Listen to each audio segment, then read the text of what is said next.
फडणवीसांचा phone आलता, म्हणले ओमराजे तुमची अडचण आहे, त्यांना काय अडचण आहे? मुक्षाचं वैर असतंय. त्यानं पूर्व म्हणलं की ना पश्चिम म्हणायचं, त्यानं दक्षिण म्हणलं की ना उत्तर म्हणायचं. मी स्वाभिमानानं सांगतो की आज मी समाधानी आहे.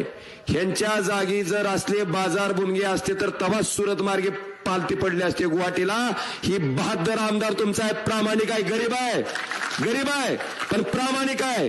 शब्दाला, नीतिमत्तेला, उद्धव ठाकरे साहेबांच्या विश्वासाला, तुम्ही टाकलेल्या मताला कुठेही बेमानी करायचं त्या माणसाला शिवलं नाही. अरे 50 खोक्यावर तर लात मारली, मंत्रिपदावर लात मारली, त्याचा मी स्वतः साक्षीदार आहे. कुणाचा फोन आलता सांगू तुम्हाला?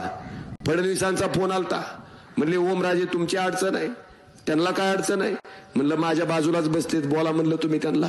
फोन दिला मला, पहिल्यांदा त्यांना म्हणले तुम्ही कैलासजी आपल्याकडे राज्यमंत्री करतो. दादा म्हणले मी आहे तिथं बरं आहे साहेब, तुमचा फोन केला, तुम्ही फोन केल्याबद्दल आभार आहे, पण मी आहे तिथं बरं आहे. पुन्हा अजून 10 मिनिटांना फोन आला, म्हणले कॅबिनेट मंत्री करतो. ही पुन्हा गडी पिसाळला. म्हणला साहेब तुम्ही मुख्यमंत्री केलं तरी मला डाग लावून घ्यायचा नाही, मला हा इथं राहू द्या म्हणले.